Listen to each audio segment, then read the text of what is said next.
Hello, everyone, and welcome to the Dreams Unlimited Travel Podcast. My name is John Magi, And I'm Kevin Close. and we're going to I talk. thought you were going to say my name. No, we're introducing ourselves. We are going to talk to you this week about our experience in the Magic Kingdom for the reopening of Walt Disney World. It was July 9th, and we're recording this a couple days later. And I want to start with a little bit of a preamble here. I hope you guys will indulge me for a few minutes and let me sort of set the stage of how I'd like you guys to sort of view this report from us. So the day we went, and also as we're recording this, we are in the midst of probably the worst of the coronavirus pandemic here in the state of Florida. We are. We have the highest number of cases reported, highest hospitalizations, and sadly... Highest tests positive. Highest tests positive, and sadly the highest deaths.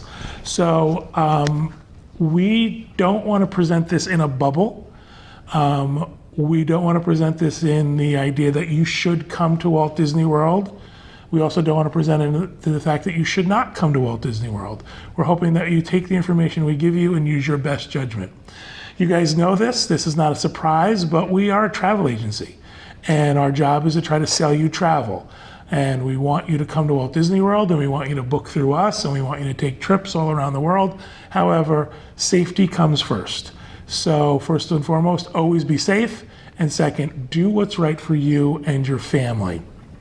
Again, I do not want this to be an endorsement of everything is great and everything is wonderful and you should rush down to Walt Disney World. Just please take it in the tone that we mean it. We don't want to sound tone deaf. Correct, yes. In this environment, we certainly don't want to sound tone deaf.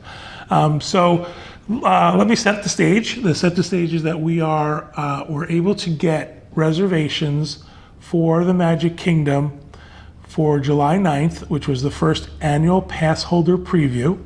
Kevin and I both were able to get tickets. We feel very, very fortunate because apparently they sold out in a couple of hours, and it felt really great to get them and to sort of be a part of that process, which doesn't always happen for us. A lot of times we're shut out of a lot of the annual pass holder stuff. So we were excited about that. Pretty much the moment that I clicked agree that we were going to go to this, our conversation started about if this was a good idea. Were we being stupid? Were we taking unnecessary risks? I'm still not sure we weren't stupid. That's true. I think, people should know this too. We are very, very cautious during this time. We rarely leave the house. We have our groceries delivered. And that's been going on since the very beginning. Yep. We have been very, very cautious. We both have pre-existing conditions, or the news calls them comorbidities. I know, don't say that. It's horrible. It is. It's a horrible thought. And he's not joking when I tell you the conversations. How long did we have the Probably a good week, maybe a little bit more than that. I don't think a day went by that we didn't talk about it. Yep. And we made sort of a deal with each other that if at any point during this process of either planning to go or going or being in the park, that either one of us felt uncomfortable, no questions asked, we were just going to leave. It didn't matter where we were or what we were doing or how things were going. If either one of us said, listen, I'm not comfortable with this. There were a lot of ripcords. Yep, we said we're going to pull the ripcord at any time. And that was like, we talked about on the drive there, we knew we were going to have to take the ferry over if in the parking lot or on the ferry or going through the turnstiles. At any point of the way, we had the agreement that we were just not going to go. I do want to say this, though. Part of the reason why I think I wanted to go was because we did have the annual pass spots. And I think I would have felt a little guilty taking those spots. They were non-transferable, so I couldn't give them to someone else on our team or anything like that. So that was part of my factor into it. I didn't want to take a spot from somebody else, but I also wanted to go. We hadn't been to the Magic Kingdom. We hadn't been to a theme park in, I think it was January. Like it was either New Year's Eve or Christmas Eve. What was it? An eve. It was an eve. I'm all about the eves. So I would not have done this if he didn't want to go. I went because he wanted to go. And I think I was even more hesitant than he was. So part of my wanting to go was the fact that we hadn't been to a theme park in a long time. And it was also the idea that, we were kind of missing it. Regardless of what was going on, there were times when we would talk about it and say, listen, wouldn't it be great if right now we could go to a theme park? We get dinged a lot because we're locals and we don't see things the way you see them. Trust me, we do. We're travel agents. However, because we are local, John and I visit the parks differently than someone who gets here once a year. Mm-hmm. I would compare it to if you have a large local park, a park with a baseball lot and swings and just a park. I think that's how we use the parks at Walt Disney World. It is a place to go and maybe grab a bite, watch the people. If you got on an attraction, it would mean that there was no wait at all. Yep. It is, but we're lucky that way. We chose to live here, and this is what we do for a living. So I think I missed the ambiance. People always ask you, what's the best ride? What's the worst ride? I usually go just to be there. Yep. And that was part of the impetus for wanting to do this. You know when you're not supposed to itch your nose and all it does is itch? Okay. Sorry, I'm done. So we had those preliminary conversations. We finally decided that morning, okay, we're going to go. So we got ourselves together. We did not go at the crack of dawn. We did not go at rope drop. We didn't leave the house till 12:30. Right. We decided we were going at our own pace. Before you go, let's step back a second. Sure. We each had 2 reusable masks. We had 4 disposable masks. We had 50 antiviral wipes. And we had a bottle of hand sanitizer. So we were prepped. Yeah, this was not a willy-nilly, let's go into the park and see what happens. We were suited up. We were ready to get in there, and we were going to protect ourselves. We were going to protect other people. We were taking it seriously. So again, that morning we decided, okay, let's go. We got everything together. We headed on in. And we had seen some reports earlier that there were lines to get into the parking of the Magic Kingdom. And we did not find that to be true. We zipped right in. One of the things that was interesting was like 2/3 of the way there, I said to Kevin, I can't believe it, I forgot the letter that was gonna let us in. They're not gonna let us in, so this is, that's where it's all gonna end. And I asked the attendant, and she said, no, it's all attached to your My Disney experience, and it's attached to your ticket, so you don't have to worry about having that letter and presenting it. So we felt good, went through the turnstiles, parked, got a decent parking spot. That was another thing. The trams weren't running, so because it was annual pass holder previews. So we sort of made this decision that, how bad was it going to be? How horrible was it going to be to walk? Because not only walking in, you had to walk out, which is like even worse because you're exhausted and you're hot and you're sweaty, and then you think, I got to make it to the car. So we got a good spot, headed in. First people we see, people walking out, all had masks on. Everybody we saw all day had a mask on, and people were being very, very, very cautious and polite. If they saw you coming, they stopped and waited for you to pass. They walked out around you. We walking into the Magic Kingdom, I would guess we ran into 10 people from our car to the security tent. Right. That's how light the crowds were. So the first thing that happens is before you get to security is you have to go through the temperature check. There was one family in line ahead of us. There were 2 lanes. There was a little bit of discussion with the family ahead of us. There was a child in a stroller. I don't know how old the kid was. Could be 2, could be 12. I don't know. And I would put him at 5. oh, okay, that's a good number.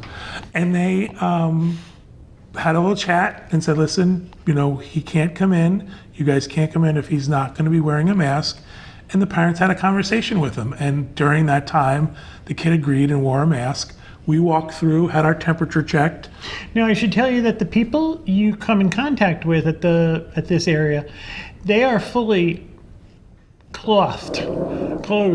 They had on masks, they had on plastic face shields, they were wearing gloves. So it was... They were protected. They were protected. And they were protecting us. And again, it was real quick. Here, let me point the temperature gun at your forehead. And No one touched us. No one touched us. And I want to also say this, everybody from, the person we met taking our temperature through the entire process were so nice. Every cast member. They thanked us for coming. Yeah, it was like they were grateful that we would show up because they could be back at work. So we go through the temperature check, no big deal, everything is fine. We get to bag check. This has been a question I've been asked on Twitter. Did they touch my stuff? John didn't have a bag, I did. They never touched anything we owned. They asked John to pick up the bag. It was a tote bag, and they asked him to squeeze the bottom of it to show that we could compress the bag, I think. They looked in it with a flashlight. I think they asked him to lift up one or two things, but nobody put their hands on our stuff. Nobody touched our stuff. It was all very distant.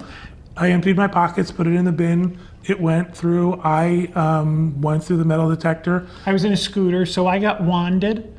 And they said, again, they didn't touch me. I had on cargo shorts, so they have sort of puffy pockets. They asked me to squeeze my pockets so that nothing was in them. Excuse me. Just fixing your mic a little bit. Oh. You're being pulled on. I apologize. I have to hold Samson because we are not sitting in our usual spots in our house, so Samson thinks there's something wrong. So I'm making Samson feel better. There was like a scarf or something in Kevin's bag, one of his, multiple layers of protection. And I was shy because I thought, if I get in there and there's all these people around, what am I going to do? I actually brought a scarf to wrap around my face to put over the mask. I'm telling you, we were ready. Security asked me to take that out and look underneath it. So, and very, very nice. Everybody was great. So we did that. We walked over to the ferry. What was interesting was there were a lot of spots on the ground for people to stand to social distance. So it looks like they are preparing for pretty large crowds. However, when we went, we walked right on. Well, we had to wait a couple of minutes while they unloaded. Right. But there are hundreds of spots, and they're numbered, so they're going to load in zones, but your entire party stood on one spot. And people, again, were very generous. We used the restroom. The restroom attendant was cleaning after every person. So it's kind of unusual. It's a weird reality, but I never felt unsafe up until this. I never felt unsafe all day, but we'll get into that. Yeah. So we're allowed on the ferry. Please keep your social distance. There's announcements along the way. And please only stand on the spots on the ferry. There's spots on the grounds for social distancing. The benches have one spot on it so that you don't fill a bench. So someone who really needs to sit could sit on a bench. When we were waiting for the ferry, I would say 40 people got off the ferry.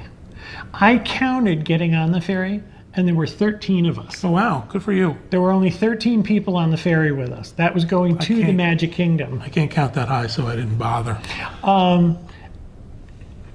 Everybody stood close to the edge of the boat. It was very open air. The benches did have one dot. There's one person per bench. The upstairs was open, but there was very, very, very few people on it. Yep. So ferry took us in.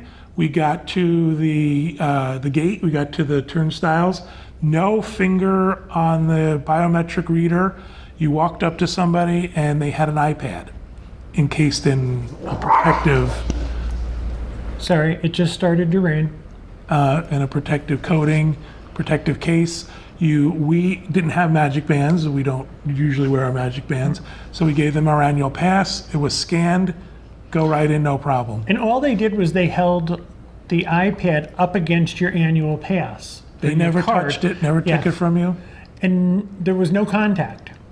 So we get into the Magic Kingdom and it is so not crowded it was unbelievable. It felt to me like, the times you would go to the Magic Kingdom years and years ago when the crowds were really, really light.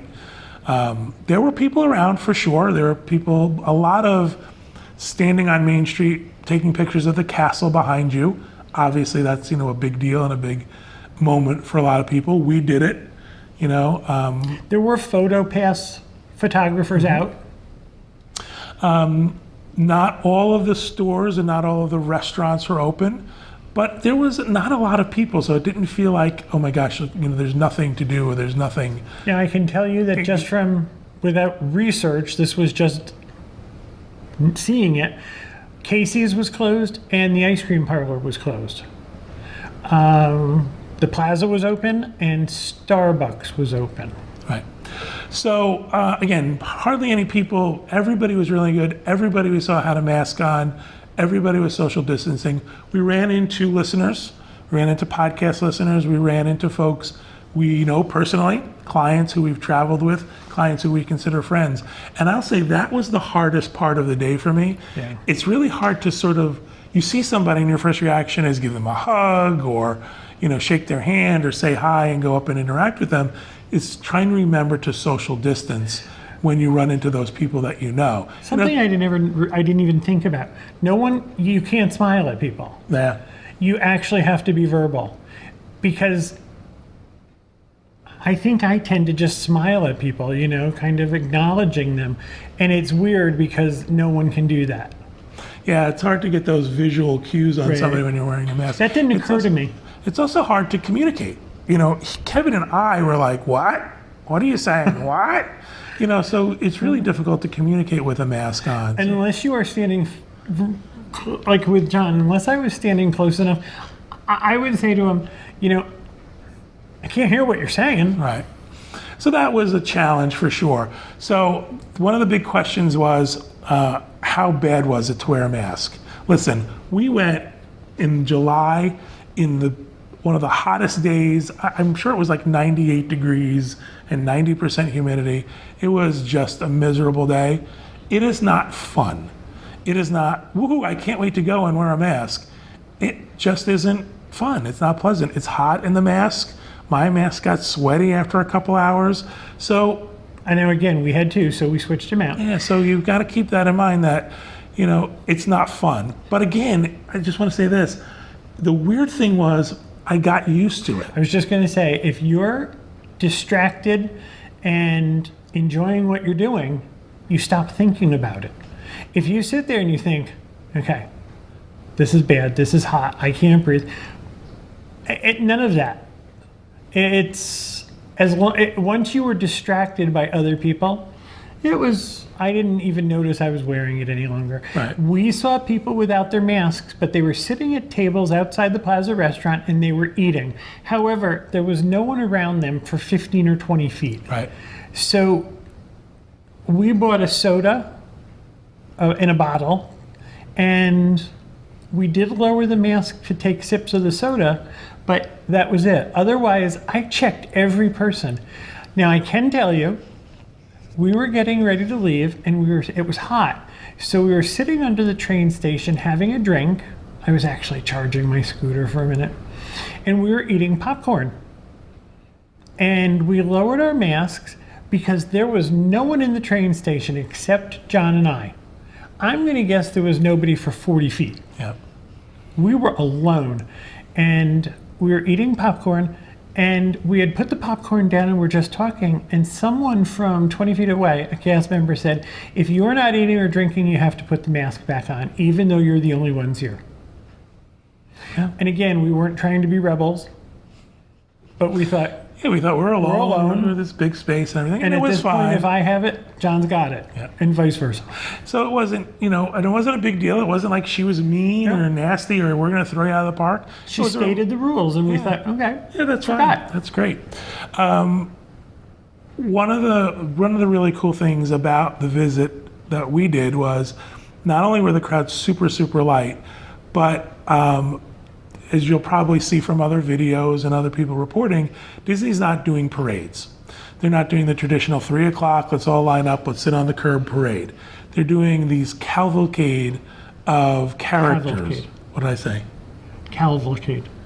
That's how I you. think that is with the Army. That's how you say it in New Jersey. That's Part how of New Jersey. the part I'm from.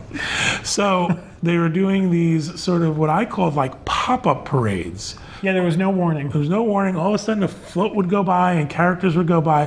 What was really cool about that was, first of all, it was spontaneous.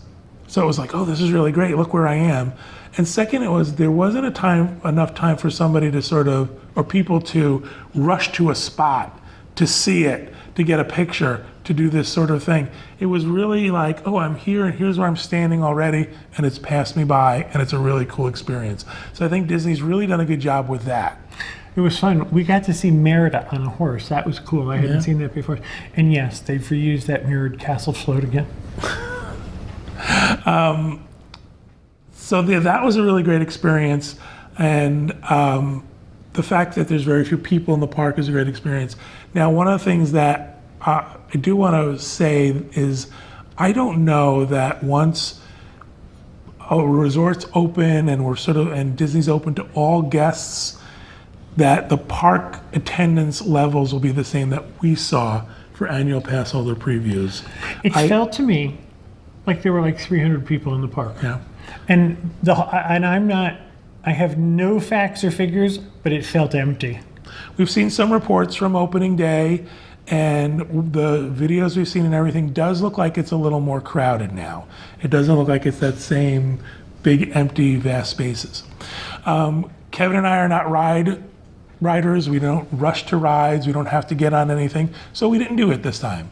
This was about getting in and experiencing the atmosphere of the park and Seeing the castle. getting a feel for what it was like to be there.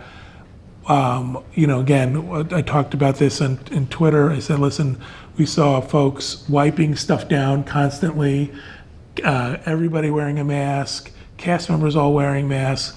We did not experience it personally, but rides were socially distant in the queue and also the ride themselves. Boats, leaving space between people riding the boat and riding certain things and other rides. So I think Disney's really doing a great job of this. I think they're really spot on because I think they have to be spot on. They really have to be doing this at the topmost level to keep their guests safe and to keep their cast members safe. So I give them a lot of kudos for that. I think. What did you think of the castle? I was going to say we should talk about the castle. I really enjoy the castle. I think the castle looks beautiful. I do too. It looks like it's wearing party clothes. Yeah, it's like it's freshened up. It's got bright colors and it looks great. It's not a birthday cake. Thank God. It is not the birthday cake. This is just, it looks like it's wearing party clothes. It looks like it's ready for a party, and it is. And it's very shiny because the gold paint's very shiny. So When I you enjoyed see, it. if you watch a Disney video on Disney Plus, they have that little bump in the front where it shows the castle. That's what it looks like. It looks really nice. I agree. It's very vibrant. We had a beautiful sky with lots of clouds in it, so it photographed really well. It just looked nice. And it's temporary, so you all need to calm down. Yeah, really. I think people are going to enjoy it. Again, it's not a mass transformation. It's not a cake. It's not a sorcerer's hat. It's not like they made a high-rise out of it. They painted it. And I think it looks really great. They did a great job with that. What else do we want to talk about as far as... Our masks. Okay, talk about our masks. John was not wearing old underwear or half a brassiere. When the pandemic first started, I ordered masks from the only place I could get them delivered quickly. And they are masks that have very long strings on them so that you can tie them up to over the back of your head. We've chosen to make ear loops out of them. We bought 4 white ones, we bought 4. We got 2 white ones, a gray one, and a black one. John's mask caused a great deal of discussion on Twitter. However, John is utilitarian. I had on a Mary Blair mask. I'm fine with my white mask. I think it's great. I think it matched our personalities. Mm-hmm. You had the Mary Blair mask that you can buy through the Diz, the Diz Unplugged store for the masks that they're offering. So, express yourself in your mask. But this trickles down to just us. Look at the way we're dressed. Okay. How long did we stay? 4 hours maybe? We got there about 1:15 and we left about 4:45. Okay. So we didn't stay long. We didn't plan on 3.5 staying long. hours. And again, it wasn't about getting on rides or anything like that. It was more about soaking up the atmosphere. Kevin did a little shopping, and we wanted to experience what the stores were like. And the stores were great, socially distanced. One of the things that made me feel better about going to the Magic Kingdom was the fact that I knew I was going to be outside. And being outside allows you the ability to socially distance easier. So if I were walking up on somebody, I would have the ability to walk around them. When you go in the store, it's tight, because there's racks of product and things like that. So there were several occasions where we politely asked people, would you mind stepping aside when we came through? But we stepped aside for other people. Yeah. So now let's talk about the stores. I understand that the Emporium is going to have a virtual queue. That means you get a number and you come back when it's your turn, kind of like a fast pass to go shopping. There was none of that. There weren't enough people for that. Right. However, there was only one entrance into the Emporium, and that's what they call Center Street. It's about halfway down Main Street, and there's those indentations. You could go in that way, and the only exits were at the other end by the Fire station. fire station. That's the word I was looking for. So it was easy in and easy out. We also went into, I think they call it Uptown Jewelers. Somebody had posted a picture of something on Twitter, and I wanted to see if I could find one. I couldn't. But they were very nice about it. They actually called the other location where they thought it would be, and it wasn't there either. So that's the amount of shopping. The only shopping I did was I bought a popcorn bucket. It's the Steamboat Willie one. I think it's kind of cute. But that's it. Everything was, not everything was open, but it was all very smooth. And outside of the Emporium, now, if the entrance was at Center Street, coming back towards the hub, there were social distancing lines on the floor, where if you were going to wait instead of the virtual queue, there were places for you to wait that were socially distanced. Your party would wait on a line, and then you would move forward. It is not what you remember. Right. It is not the same experience. However, the experience I had was a Disney experience. I don't see myself going back again soon. It opened today to the public, and I don't know if the crowd was smaller or bigger than it would be today, but I felt okay going in. I don't know that I would do that again this weekend. Oh, no. Yeah, I can't imagine going back this weekend for sure. And one of the problems I had, the issues I had, was the heat and humidity. So we went during the summer because that's when it was going to open, and we were interested in seeing it and wanting to be there and knew the crowds were going to be light. So we chose that day, but we would definitely not go back on a summer day. I would go back. Let's just talk about this if this was any other time in life. John and I would not be in the Magic Kingdom in July. Yeah, absolutely. It's hot. Yep. So what I wanted to sort of say on that is if I could be guaranteed these were the crowds and that this is how people were reacting, I would not hesitate to go back. But I think there's this unknown factor of how crowded is it going to get? How crowded will Disney allow it to get? I think we in need the to see future? some more information. I Yeah, think sure. we need to see how it's handled and hear from other people. Here's the deal. Disney is adamant about the fact that everyone is safe. So if you think I'm only going to wear a mask until no one's looking, everyone is looking. Yeah, for sure. Not only is every cast member looking, because they're all worried about their safety, I found I was looking at other people. And I think other people were looking at other people also. Right. I think this has to be like everybody drives on the right side of the road, here in the United States. And that's just something we trust each other to do. That's what wearing a mask in Disney World is. This is the culture they're building, is that this is what you're going to do or you're not staying. Right. And again, we want to make sure we get this information out to you. This is not an endorsement for you to come. This is not a warning that you shouldn't. warning that you shouldn't come. Excellent way of putting it.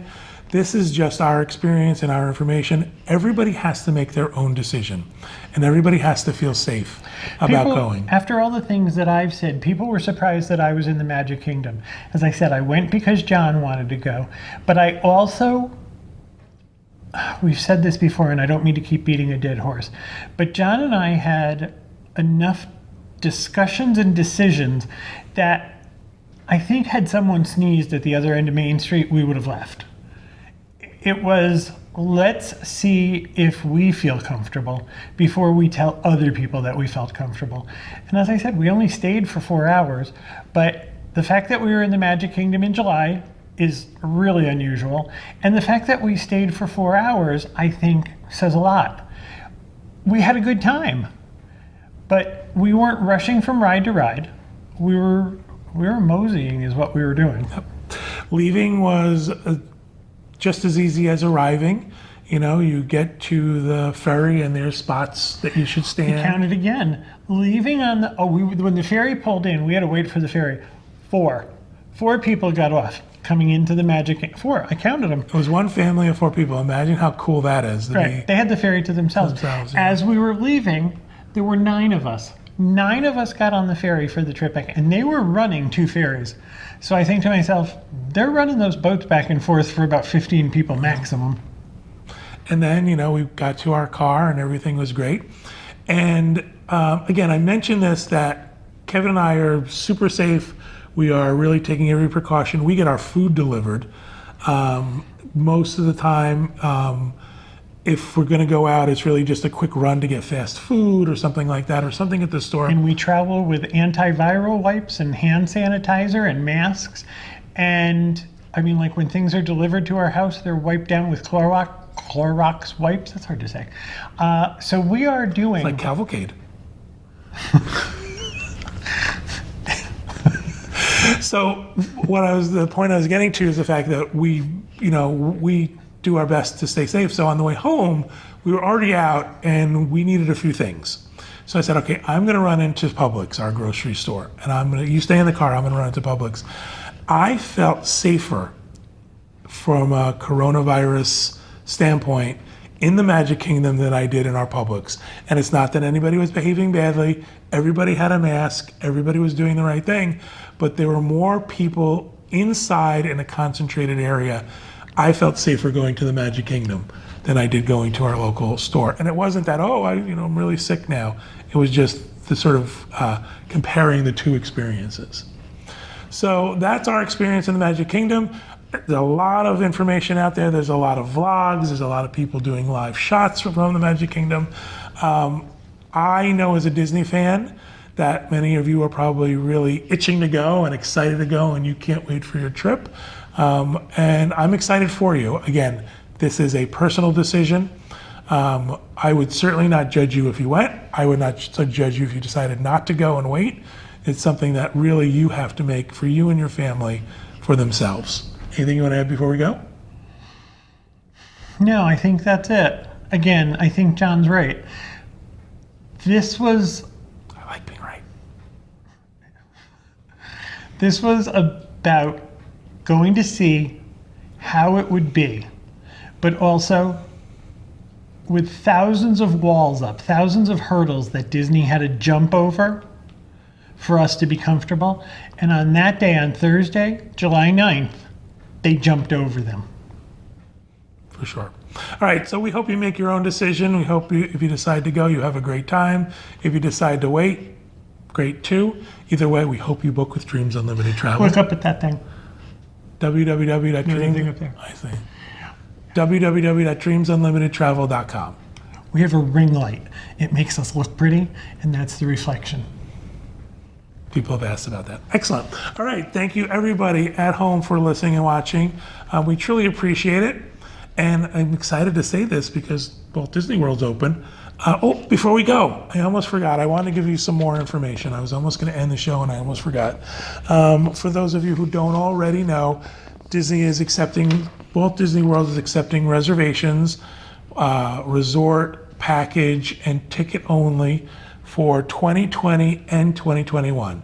So you can book a stay from now in 2020 until September 26th, 2021. Those reservations are open, as well as standalone tickets. This was a big deal for a while for folks who had room-only reservations and needed to get their tickets so they can get their park passes. Also, I'll let you know, park passes seem to be wide open for a great amount of time. I think around the holidays in December, they're starting to show some limited availability, but otherwise, park passes seem to be open. And I also want to let you know that Walt Disney World has 2 new discounts that were just released: annual pass holder discounts and Florida resident discounts for most nights July 9th through September 30th of 2020. These are savings off the room portion of your reservation, up to 40% for annual pass holders, up to 35% for Florida residents, book through September 30th. And the discount is based on the resort you choose and the date you travel. So, don't come to me and say, John, I only got a 25% discount. You lied. It's not 40. It depends on when you travel. How are they going to say it? You lied. It depends on when you travel and what resort you choose. So this is an indication to me, too, that Walt Disney World is not full. Even not full to the point of their minimal capacity. So, that says something, that people are being cautious and are not booking and are, waiting it out. Also, there's the issue of some folks can't. There's still quarantine restrictions for the New York tri-state area, New York, New Jersey, Connecticut, that our governor has placed and said you have to quarantine for 14 days. People can't do that. That's not conducive. You can't quarantine for 14 days when you have 7 days of vacation. Exactly. Also, people can't come here from other countries. So they are trying to entice the folks in what they call the drive market, Florida residents, annual pass holders. So if you fall into those categories, you might have an opportunity to get a great rate at a resort and also experience Walt Disney World when it's not crowded. Say cavalcade again. Cavalcade. Okay. Cavalcade. All right, that'll do it for the show. Again, people are traveling, so I'm very happy to say that we hope you have a great week and we hope you have a great vacation.